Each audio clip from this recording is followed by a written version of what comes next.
Welcome to Don Bosco in a Year podcast.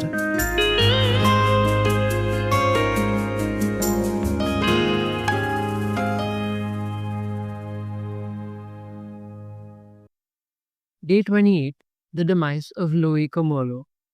The memorable events surrounding the edifying death of this dear friend have already been described in another place.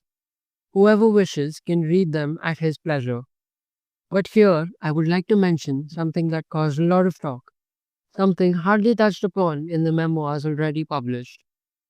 Given our friendship and the unlimited trust between Kamala and me, we often spoke about the separation that death could possibly bring upon us at any time.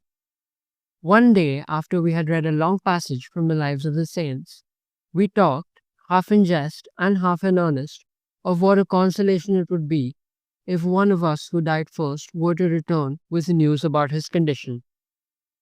We talked of this so often that we drew up this contract.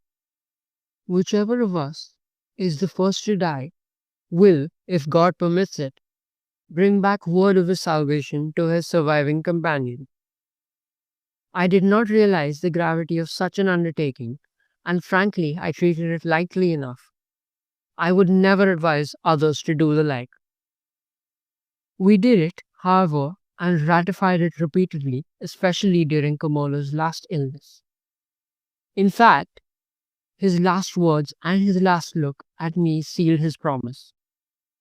Many of our companions knew what had been arranged between us. Kamala died on 2nd of April, 1839. The next evening he was solemnly buried in St. Philip's Church. Those who knew about our bargain waited anxiously to see what would happen. I was even more anxious because I hoped for a great comfort to lighten my desolation. That night, after we went to bed in the big dormitory which I shared with some 20 other seminaries, I was restless. I was convinced that this was to be the night when our promise would be fulfilled. At about 11:30, a deep rumble was heard in the corridor. It sounded as if a heavy wagon drawn horses were coming up to the dormitory door. It got louder and louder, like thunder, and the whole dormitory shook. The cleric stumbled out of bed in terror and huddled together for comfort. Then, above the violent and thundering noise, the voice of Kamala was heard clearly. 3 times he repeated very distinctly, "Bosco, I am saved." All heard the noise. Some recognized the voice without understanding the meaning. Others understood it as well as I did, as is proved by the length of time the event was talked about in the seminary. It was the first time in my life I remember being afraid.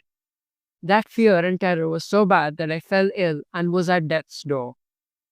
I would never recommend anyone to enter into such a contract. God is omnipotent. God is merciful. As a rule, he does not take heed of such pacts. Sometimes, however, in his infinite mercy, he does allow things to come to fulfillment, as he did in the case I have just described. Sometimes, however, in his infinite mercy, he does allow things to come to fulfillment, as he did in the case I have just described.